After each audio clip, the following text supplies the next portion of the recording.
สบายดีมาพบกับข้าพเจ้าพิลาวันศรีมานนท์กับรายการอินไซต์อีเดียเจนและมื้อนี้เองข้าพเจ้าก็ได้อยู่ที่ห้องวางแสดงมูลเสื้อของเขื่อนไฟฟ้าน้ำเงิมหนึ่งซึ่งว่าจะมีกิจกรรมใดมานำเสนอทานนั้นเชิญท่านติดตามรับชมได้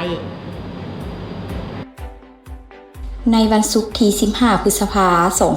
2026 คณะครูอาจารย์พร้อมด้วยน้องนักเรียนจากโรงเรียนศรีหาวงศ์วิทยา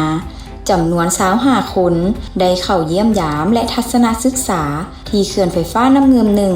เมืองแก้วอุดมแขวงเวียงจันทน์ภายใต้การต้อนรับของบริษัทผลิตไฟฟ้าลาวมหาชนหรืออีเดียเจนการทัศนศึกษาในครั้งนี้จัดขึ้นเพื่อพันขยาย5หลักมูลการศึกษาของกระทรวงศึกษาธิการและกีฬาให้ปรากฏผลเป็นจริงโดยเปิดโอกาสให้นักเรียนได้เรียนรู้จากสถานที่จริงและสัมผัสประสบการณ์นอกห้องเรียนจุดประสงค์สำคัญของการเยี่ยมยามในครั้งนี้แม้นเพื่อให้นักเรียนได้เรียนรู้ขบวนการผลิตไฟฟ้าจากพลังงานน้ำเข้าใจความสำคัญของทรัพยากรน้ำและการอนุรักษ์สิ่งแวดล้อมพร้อมทั้งเรียนรู้ประวัติและบทบาทของเขื่อนไฟฟ้าน้ำเงิมหนึ่งซึ่งเป็นเขื่อนไฟฟ้าขนาดใหญ่แห่งทำอิฐของสปป.ลาวและมีบทบาทสำคัญในการผลิตและสนองพลังงานไฟฟ้าทั้งภายในและส่งออกนอกนั้นการเรียนรู้นอกห้องเรียนยังเป็นการเปิดโลกทัศน์ให้แก่นักเรียนผ่านการสังเกตจากสถานที่ตัวจริงและการสอบถามข้อมูลจากผู้เชี่ยวชาญพร้อมทั้งเสริมสร้างความสามัคคีและการเฮ็ดเวียกร่วมกันในกลุ่ม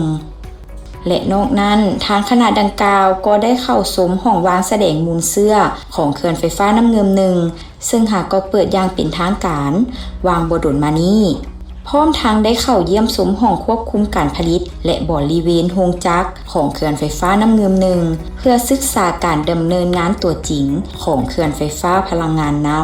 ำอีเดียเจนยังคงให้ความสำคัญต่อเวียกงานการศึกษาและการเผยแพร่ความรู้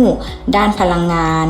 สิ่งแวดล้อมและการอนุรักษ์ทรัพยากรธรรมชาติให้แก่เยาวชนเพื่อร่วมสร้างคนรุ่นใหม่ที่มีความรู้และจิตสำนึกต่อการพัฒนาอย่างยืนยงเจ้าและนั่นก็เป็นกิจกรรมที่เราได้นำเสนอทานไปในมื้อนี้ครั้งต่อไปจะมีกิจกรรมใดมานำเสนอทานนั้นติดตามอินไซต์อีเดียเจนได้ใหม่